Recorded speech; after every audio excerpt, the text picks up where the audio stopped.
Bismillahirrahmanirrahim. My name is Samya Sarwar. I am Institute of Southern Punjab, Multan.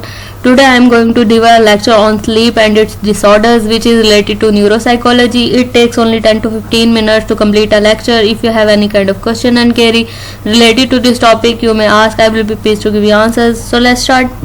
In this lecture, we are going to discuss about introduction about sleep, brainwave, sleep stages as NREM and REM sleep, then basic theories of sleep, physiological effect of sleep, comparative aspects, sleep deprivation and sleep disorders. So what is sleep? Sleep is a naturally recurring state characterized by reduced or absent consciousness, relatively suspended sensory activity and inactivity of nearly all voluntary muscles. It is distinguished from wakefulness by decreased ability to react to stimuli. It is to be distinguished from coma, which is unconsciousness from which the person can't be aroused. Sleep is observed in all mammals, all birds and many reptiles, amphibians and fish. अब इस first of all जो sleep है वो basically है क्या, एक recurring state है जो कि जिसमें क्या है, कॉन्शियसनेस एब्सेंट है, मीन्स हम उस स्टेट में कॉन्शियस नहीं है, हम अनकॉन्शियस स्टेट में है और हमारी जो सेंसरी और वॉलंटरी मसल्स मूवमेंट है वो नहीं हो रही.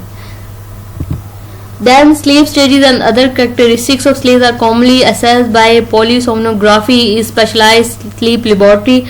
Measurements taken include EEG of brain waves, EOG and EMG, that is related to skeletal muscle activity, and EEG related to brain waves, EOG related to eye movements and EMG is related to skeletal muscle activity. In human, each sleep cycle lasts from 90 to 110 minutes of average. Then here come brain waves. Alpha waves are rhythmical waves that occurs at frequencies between 8 and 13 cycles per second and are found in EEGs of almost all normal adult people when they are awake and in a quiet resting state. These waves occur most intensely in the optical region but can also be recorded from the partial and frontal region of the scalp. Their voltage usually is about 50 UV. During sleep, the alpha waves disappear. तो अब जो brain waves हैं वो क्या होती हैं, alpha waves, beta waves. Then अब उनकी बेसिकली एक्टिविटी कितने पर सेकंड पर साइकिल हो रही है जब हम सो रहे हैं, और उसको हम किस तरह मेजर कर सकते हैं. अब जो अल्फा वेव्स हैं उनको हम EEG के थ्रू मेजर कर सकते हैं. Then second one is beta waves, occur at frequencies greater than 14 cycle per second and as high as 80 cycle per second. They are recorded mainly from the parietal and frontal region during specific activation of the part of the brain. अब हमने जो brain anatomy की बात की तो हमने क्या पढ़ा, डिफरेंट जो frontal lobe, parietal lobe, occipital lobe, इनके फंक्शन पढ़े कि वो किस तरह से रिलेटेड है, किस तरह की एक्टिविटीज में रिलेटेड है. तो अब जो ये है बेसिकली जो हम ब्रेन वेव्स को रिलेटेड टू स्लीप मेजर कर रहे हैं, तो हम कौन से रीजन में से रिलेटेड है, तो हमारी जो बीटा वेव्स हैं वो पैराइटल एंड फ्रंटल रीजन से रिलेटेड है. When the awake person attention is directed to some specific type of mental activity, the alpha waves are replaced by एक्सक्यूनेस high frequency but lower voltage beta waves. Then the third one is theta waves have frequencies between 4 and 7 cycles per second. They occur normally in parietal and temporal region in children, but they also occur during emotional stress in some adults, particularly during disappointment and frustration. Theta waves also occurs in many brain disorders, often in degeneration brain states. Then the last one is delta waves, include all the waves of EEG with frequencies less than 3.5 cycle per second, and they often have voltage to 4 times greater than most other type of brain waves. They occur in very deep sleep, in infancy and in serious organic brain disease. You can see here a graph of different brain waves, alpha waves, beta, theta and delta waves and their frequency.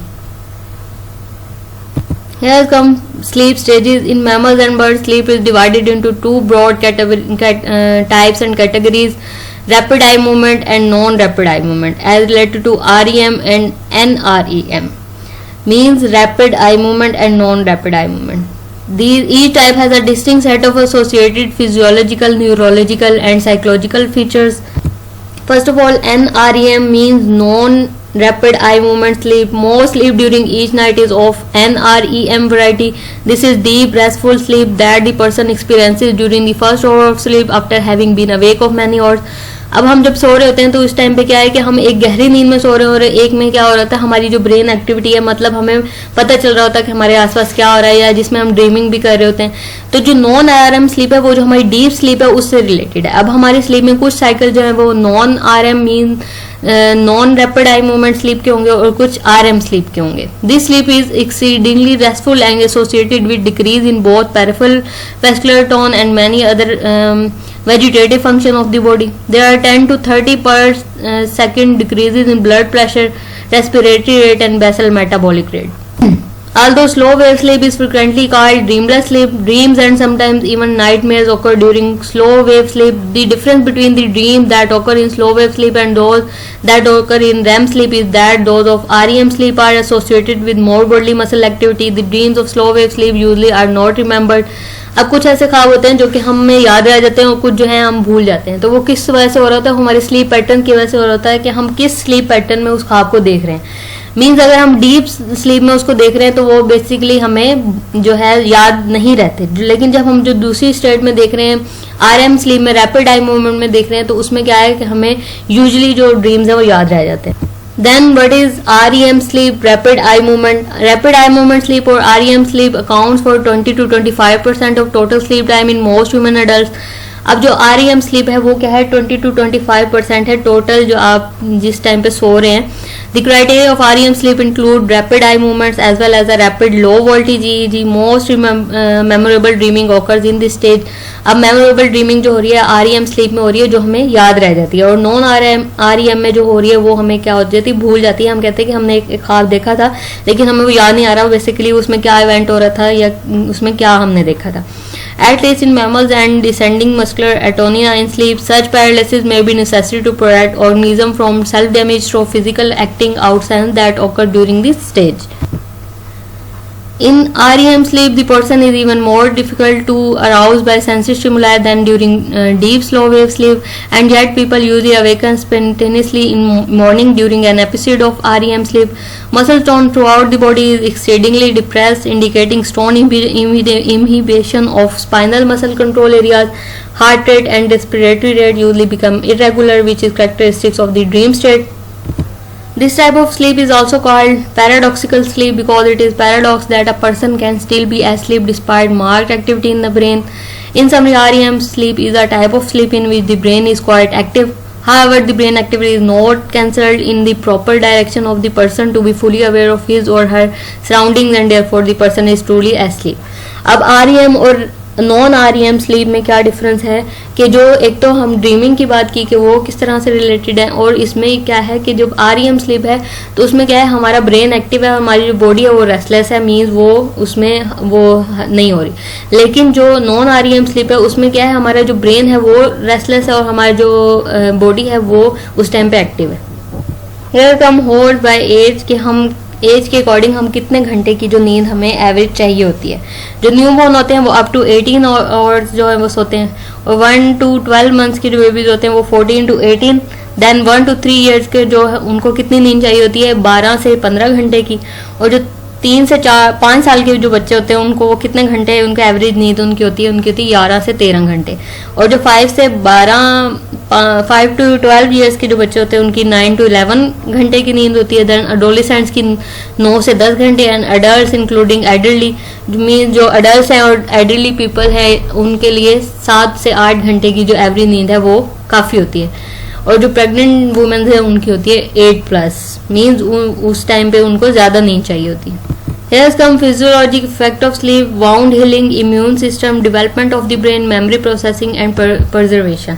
अब जो physiological effects हैं sleep के वो क्या हो सकते हैं, wound healing, कोई आपका स्ट्रेसफुल इवेंट है उससे रिलेटेड आपको कोई ट्रॉमा है उस वो हील करने के लिए आपके लिए स्लीप बहुत ज़्यादा इंपॉर्टेंट है। आपका इम्यून सिस्टम बेटर करने के लिए बहुत ज़्यादा इंपॉर्टेंट है। डेवलपमेंट ऑफ द ब्रेन, अगर जितने ज़्यादा घंटे आप सोएंगे, आप रेस्टिंग स्टेट में रहेंगे, उतनी ज़्यादा आपकी जो ब्रेन है वो उसकी डेवलपमेंट वो होगी, सही होगी, और मेमोरी प्रोसेसिंग आपकी अच्छी होगी। Here comes sleep deprivation. It include aching muscle, confusion, memory lapses or loss, depression, hallucination, hand tremors, headache, periorbital puffiness होने लग जाएगी, इंक्रीज ब्लड प्रेशर। अब स्लीप डिप्रीवेशन से क्या होगा, मीन्स अगर आपको स्लीप डिसऑर्डर है या स्लीप आपकी सही तरह से नहीं हो पा रही है, इतने घंटे आपकी जितनी एवरेज, अगर फॉर एग्जांपल एडल्ट की एवरेज स्लीप है 8 घंटे, तो आप वो सही तरह से नहीं ले रहे, क्योंकि किसी भी वजह से आप नहीं ले पा रहे, या आप अगर लेट सो रहे हैं, तो उसके क्या होगा, कन्फ्यूजन, मेमोरी लॉस हो सकता है, डिप्रेशन, हेलुसिनेशन, आपको डिफरेंट टाइप की चीज़ें या ख्यालात आने स्टार्ट हो जाएंगे, आपको हेडिक हो सकता है, पफीनेस हो सकती है, और ब्लड प्रेशर आपका इंक्रीज हो इंक्रीज स्ट्रेस हार्मोन लेवल, आपका हार्मोन लेवल जो है वो डिस्टर्ब हो सकता है, increase risk of diabetes, irritability, obesity. Here come sleep deprivation related to different body parts, irritability related to brain, cognitive impairment, memory lapses or loss, impaired moral judgment, swear yawning, hallucination, symptoms similar to ADHD, impaired immune system, आपका immune system इससे effect हो रहा है, risk to diabetes, अब आपके stomach से related क्या है कि आपको डायबिटीज से रिलेटेड इश्यूज हो सकते हैं, then increase heart rate, risk of heart diseases, अब हार्ट से रिलेटेड क्या है कि आपका हार्ट रेट इंक्रीज हो सकता है और हार्ट डिसीजेज होने का चांस है, decrease reaction time and accuracy, tumours and aches and other growth suppression, risk of obesity, decrease temperature. अब इससे डिफरेंट टाइप के जो आपके बॉडी से रिलेटेड, आपके ब्रेन से रिलेटेड ये आपके डिसऑर्डर कॉज हो सकते हैं। Here has come different brain disorder. First of all, primary insomnia, chronic difficulty in falling asleep or maintaining sleep when no other cause is found for these symptoms. The second one is bruxism, involuntary grinding and slashing of teeth while sleeping. अब आपने कुछ लोग देखे होंगे वो दांत ऐसे दबा रहे होते हैं या वो इस टाइम पे कर रहे होते हैं, तो वो किसकी वजह से होता है, स्लीप डिसऑर्डर की वजह से होता है। Then delayed sleep phase syndrome, DSPS, inability to awaken and fall asleep at socially acceptable time but no problem with sleep maintenance, a disorder of circadian rhythm, jet lag and shift work sleep disorder. अब ये जो basically ये syndrome है, ये क्या है, inability to awaken and fall asleep at socially acceptable times, कि आपको उस टाइम पे, जिस टाइम पे लोग सोते हैं, मीन्स अगर कुछ लोग रात को सो रहे हैं तो उनको उस टाइम पे सोने से मसला होगा, वो क्या कर रहे होंगे, दिन में सो रहे होंगे, तो उनको क्या है, डिलेड स्लीप फेज सिंड्रोम है, कि मीन्स वो रात में नहीं सो सकते जिस टाइम पे एक सोशली एक्सेप्टेबल टाइम है रात को सोने का। Then hypopnoea syndrome, abnormally shallow breathing और slow respiratory rate while sleeping. अब आपने देखा होगा कुछ लोग सोते हुए ऊंचा ऊंचा सांस ले रहे होते हैं, तो किस वजह से होता है कि वो भी एक डिसऑर्डर है जिसको हम कहते हैं हाइपोपेनिया सिंड्रोम, जिसमें शैलो ब्रीदिंग होती है और slow respiratory rate while sleeping होता है। वो किसकी वजह से होता है, आपके इम्यून सिस्टम या आपकी किसी बॉडली चेंजिंग की वजह से रेस्पिरेटरी रेट जो है वो स्लो हो जाता है। Then narcolepsy, excessive daytime sleepiness often culminating in falling asleep simultaneously but unwillingness at an appropriate time. Then catalepsy, a sudden weakness in the motor muscle that can result in a collapse to the floor. अब उसकी वजह से क्या होता है कि कुछ लोग नींद में चल रहे होते हैं, तो उनको क्या बेसिकली डिसऑर्डर, जिसकी वजह से आप नींद में गिर भी सकते हैं, या कोई कुछ लोग होते हैं बेड से गिर जाते हैं, तो बेसिकली वो किससे रिलेटेड है, आपकी कैटाप्लेक्सी से रिलेटेड है, जो कि एक स्लीप डिसऑर्डर है। Then night terror, It is related to abrupt awaking from sleep with behavior constant with terror. अब नाइट टेरर क्या होता है, डिफरेंट आपके हॉरिबल ड्रीम्स की वजह से हो सकता है कि आप एकदम से नींद से डर के उठें, तो अगर बार बार आपके साथ रिपीटेड ये हो रहा है तो आपको क्या है कि स्लीप डिसऑर्डर है, उसको हम कहते हैं night terror. Then parasomnia, disruptive sleep related events involving inappropriate action during sleep and walking and talking. अब कुछ लोग होते हैं वो नींद में चल भी रहे होते हैं और बोल भी रहे होते हैं, तो वो किससे रिलेटेड है, एक पर्टिकुलर डिसऑर्डर से रिलेटेड है जिसको हम कहते हैं पैरासोमनिया, जिसमें दोनों तरह की जो एक्टिविटीज है वो हो रही हैं, एक पर्सन वॉक भी कर रहा है एंड टॉक भी कर रहा है। Then periodic limb movement disorder, sudden involuntary movement of arms and legs during sleep, for example kicking the legs, also known as nocturnal myoclonus. अब इससे क्या हो रहा है कि जिसमें आप जो कुछ एक्टिविटीज या कुछ ख्वाब की ऐसे आपकी स्लीप में आने की वजह से एक पर्सन क्या है, आर्म्स और अपनी लेग यूज कर रहा है ड्यूरिंग स्लीप, तो ये भी किससे रिलेटेड है, आपके डिसऑर्डर, स्लीप डिसऑर्डर से रिलेटेड है। Restless leg syndrome and irritable urge to move legs. अब सिर्फ जो लेग से रिलेटेड डिसऑर्डर है उसको कहते हैं restless leg syndrome. Then sleep apnea, obstruction of airway during sleep causing lack of sufficient deep sleep. अब कुछ लोग होते हैं कि वो कहते हैं कि हम सो रहे होते हैं लेकिन हमारा जो दिमाग है वो जाग रहा होता है, हमें पता चल रहा होता है कि हमारे आसपास क्या हो रहा है, तो वो किसकी वजह से होता है? स्लीप डिसऑर्डर, जिसको हम कहते हैं sleep apnoea. Then rapid eye movement behaviour disorder, acting out violent और dramatic dreams while in REM sleep as a sleep disorder. अब रैपिड आई मूवमेंट में क्या हो रहा है? जिसमें हम क्या कर रहे हैं? ड्रीमिंग कर रहे हैं. तो एक्शन आउट, अगर फॉर एग्जांपल हम मूवीज देख रहे हैं, डिफरेंट टाइप की वॉयलेंट एक्टिविटीज कर रहे हैं या ड्रामेटिक ड्रीम्स आ रहे हैं, हमें किसकी वजह से आ रहे हैं? हम कुछ इस तरह के ड्रामा देख रहे हैं, तो उससे रिलेटेड जो डिसऑर्डर है उसको हम कहते हैं rapid eye movement behaviour disorder, जो कि हम जिस तरह की एक्टिविटीज कर रहे हैं वही हमारे ख्वाब में आ रही हैं, देन हम उसके अकॉर्डिंग एक्ट कर रहे हैं. Here comes treatment of sleep disorders. Keep a sleep diary, improve sleep hygiene and daytime habits, keep a regular sleep schedule, set aside enough time for sleep, make sure that the bedroom is dark, cool and quiet, turn off TV and smartphone and computer. Then eat right and get regular exercise, stay away from being meal at night, avoid alcohol before bed, cut down on caffeine, avoid drinking too many liquids in the evening, avoid smoking, get anxiety and stress in check, a relaxing bedtime routine, abdominal breathing, progressive muscle relaxation. अब हम different type की activities से क्या कर सकते हैं? अपनी sleep को इम्प्रूव कर सकते हैं. उससे क्या होगा कि हम जब राइट टाइम पे खाएंगे या रेगुलर एक्सरसाइज को अपनी रूटीन में लेके आएंगे, तो उससे क्या होगा कि रात के टाइम पे हमारे जो मसल्स हैं वो रिलैक्स हो जाएंगे और हमें अच्छी नींद आ जाएगी. That's all from today's lecture. If you have any kind of question you may ask. Thank you so much.